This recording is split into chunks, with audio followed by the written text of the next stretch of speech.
Namaskar. I am grateful to all of you who have joined today in paying homage to Mahatma Gandhi on the 73rd Martyrs' Day, when Gandhiji gave his life for the cause of peace and harmony.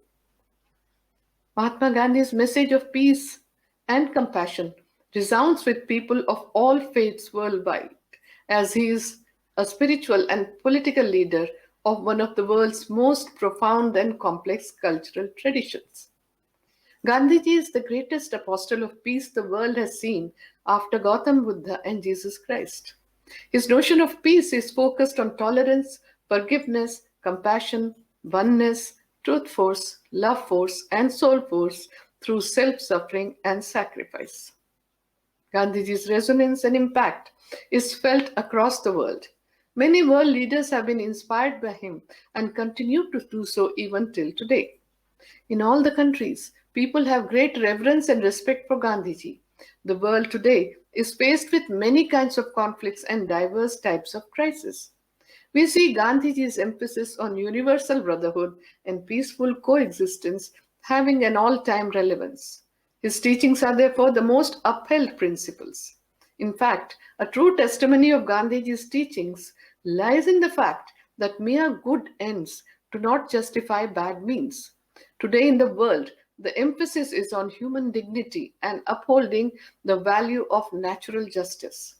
There would be no better tribute to Mahatma Gandhi than to rededicate ourselves towards the cause of peace and mutual tolerance. On 30th January 1947, a year before Gandhiji was assassinated, he had said on many occasions to his associates that if I get bedridden due to some disease and die, tell the world that I was not a Mahatma. But if I am on my way to the prayer and someone shoots me from in front and I face the bullets on my chest with Rama's name on my lips and bear no grudge against the person who indulged in this act, then and only then tell the world that I was a true devotee of God. Perhaps he had a premonition when, even 2 days before his assassination, Mahatma Gandhi said in his prayer speech that if I am to die by the bullet of a madman, I must do so smiling. God must be in my heart and on my lips, and if anything happens, you are not to shed a single tear. In his last prayer speech held on 29 January 1948, Gandhiji had said, I can only do as God bids. God is the help of the afflicted, but an afflicted person is not God. I have become what I have become at the bidding of God. God will do what He wills. He may take me away. I shall not find peace by going to the Himalayas. I want to find peace in the midst of turmoil, or I want to die in the turmoil. My Himalayas are here. It was his unique credit that, in a world marred by violence and hatred, Mahatma Gandhi stands firm as a man of universal goodwill and a protagonist of peace. What is most striking is that Gandhiji emerged during his lifetime as a torchbearer of peace, and even today, he continues to surprise mankind with his non-violent methods of resolving conflicts. What is stranger still is the resonance of success of his satyagraha that continues to inspire people across the globe. Nonviolence and the message of peace is a familiar word among the world leaders to settle any dispute. It goes without saying that it is never possible to evaluate how much India and the world owes to Gandhiji. For Gandhiji, peace was not an end by itself. Rather, it was only a sort of a means to ensure better welfare for the mankind. Mahatma Gandhi's lifelong quest was in the pursuit of truth. In fact, he even had said that truthfulness is more important than peacefulness. Non cooperation was one of Gandhiji's methods for achieving justice. Freedom and justice were supreme for Gandhiji. The Indian supreme values of ahimsa or nonviolence and compassion were the basis of Gandhiji's philosophy. Practically, he desired solutions for all problems through the means of nonviolence and truth. His ideas based on nonviolence are entirely important in the new world. They are completely relevant today and will remain so in the future as well. Gandhiji had said the very first step in nonviolence is that we cultivate in our daily life, as between ourselves, truthfulness, humility, tolerance, and loving kindness. He demonstrated that peace and nonviolence are the two pillars of any peace process that upholds the humanity. These two are inseparable. He said that for bringing full solutions, the means have to be nonviolent action or protest to settle a dispute through satyagraha. In the Satyagraha, the parties concerned also understand one main fact that there is not a clear winner or clear loser. When the conflict comes to an end, both the parties will have to be peaceful upon agreeing wholeheartedly to the terms of the winning conditions. And this is also the fundamental spirit of humanity. Gandhiji was always touched by the pain of others. The ability to feel the pain of others led him to compassion. Compassion coupled with daya or pity led to the spirit of service or seva. Gandhiji's first and foremost inner calling was to alleviate the suffering of others. This was the inner calling that he identified and invested in it, and serving and helping people to establish their self respect and dignity. He had a keen desire to restore the dignity of all human beings. This reflects beautifully in the shloka which used to be recited in the daily morning and evening prayers in Gandhiji's ashrams. Natvaham kamaye rajyam, na swargam na punarbhavam, kamaye dukkhataptanam, praninam artinashanam. I do not crave for rajya, nor do I want swarga or moksha. I merely want to alleviate the sufferings of people. The greatest degree of inner tranquility came to Gandhiji from the development of love and compassion, non attachment, and non possession. The more we care for the happiness of others, the greater our own sense of well being becomes. Cultivating a close, warm hearted feeling for others automatically puts the mind at ease. This helps remove whatever fears or insecurities we may have and gives us the strength to cope with any obstacles we encounter. It is the ultimate source of success in life. Gandhiji's example demonstrates that as long as we live in this world, we are bound to encounter challenges and problems. Even during any difficult circumstance, Gandhiji did not lose hope and become discouraged. He faced the challenges with the understanding that it was not just him who was undergoing difficulties, but everyone was undergoing suffering. This realistic perspective increased his determination and capacity to overcome troubles. Armed with this attitude, for him, each new obstacle became yet another valuable opportunity to improve and overcome challenges. Gandhiji rose beyond his personal sorrows and joys and shared the happiness and sorrows of people. He became more compassionate and developed both genuine sympathy for others' suffering and the will to help remove their pain. As a result, his serenity and inner strength increased, as did his resolve. Gandhiji believed that the person who can control his emotions, his fears, his desires for revenge and violence will win every single time. Gandhiji challenged all people to develop their courage and compassion in their day to day life. In today's troubling times, the need to build a peaceful and inclusive society towards a more sustainable future is the pressing need. The values and ideals of Gandhiji are more important in today's context.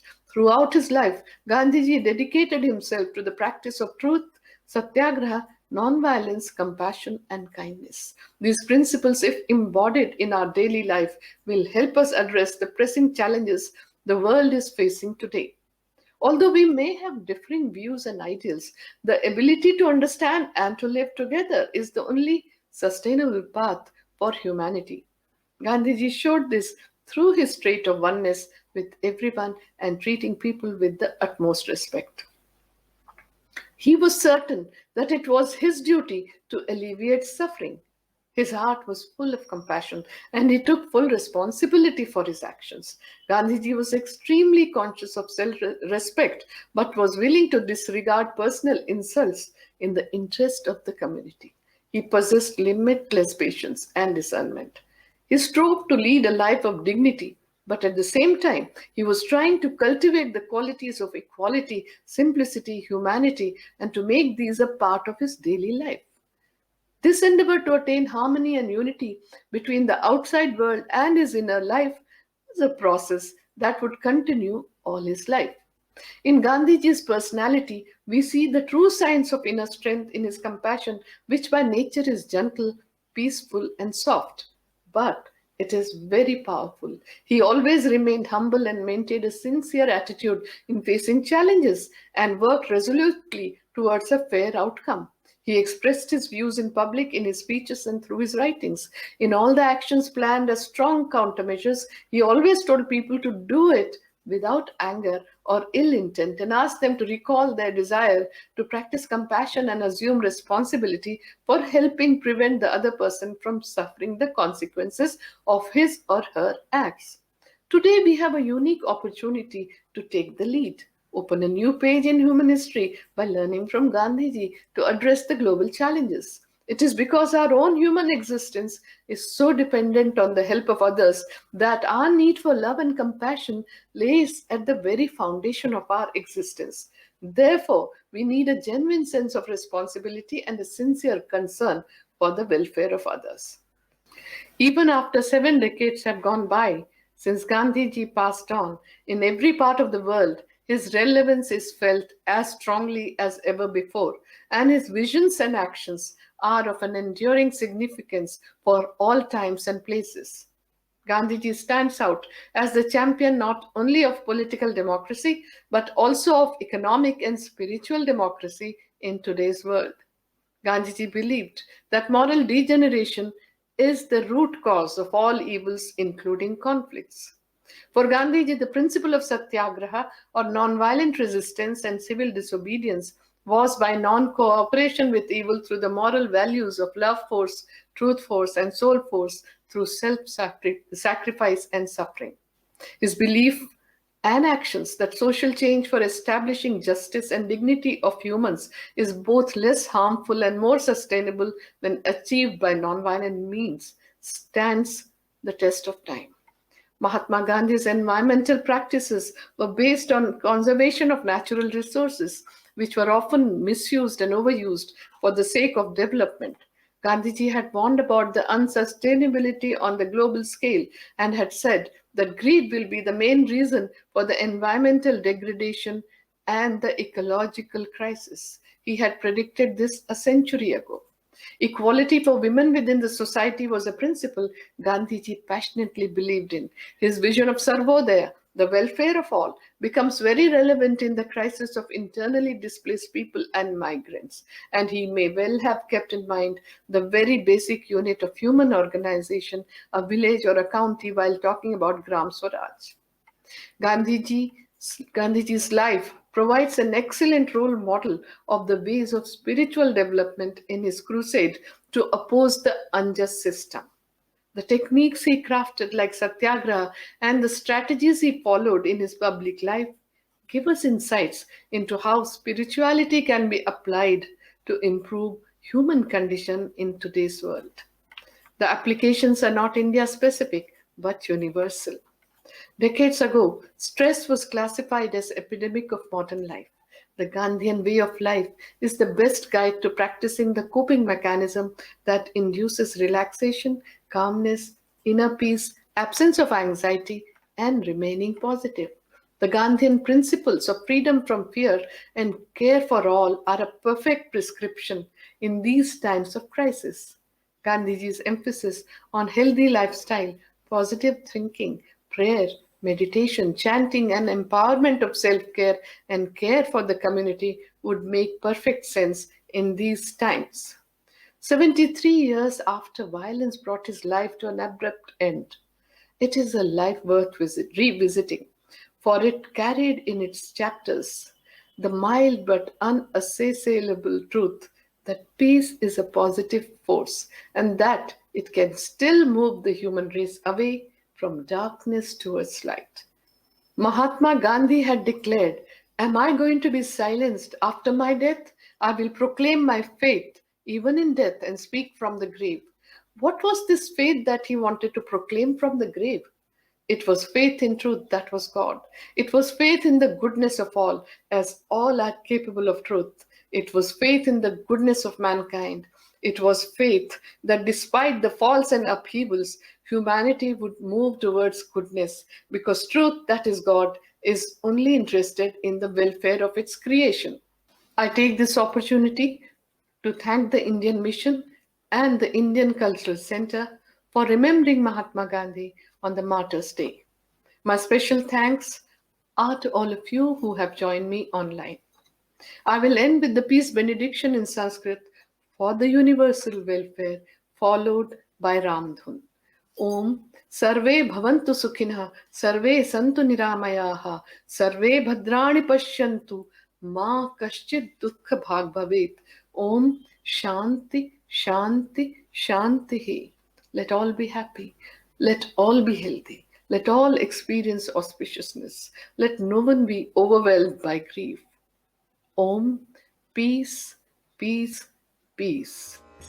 सत्य के तू दे दिए प्राण मानवता के मेरु समान सत्य के तू दे दिए प्राण मानवता के मेरु समान रघुपति राघव राजा राम पतित पावन सीताराम रघुपति राघव राजा राम पतित पावन सीताराम ईश्वर अल्लाह तेरे नाम सबको सन्मति दे भगवान ईश्वर अल्लाह तेरे नाम सबको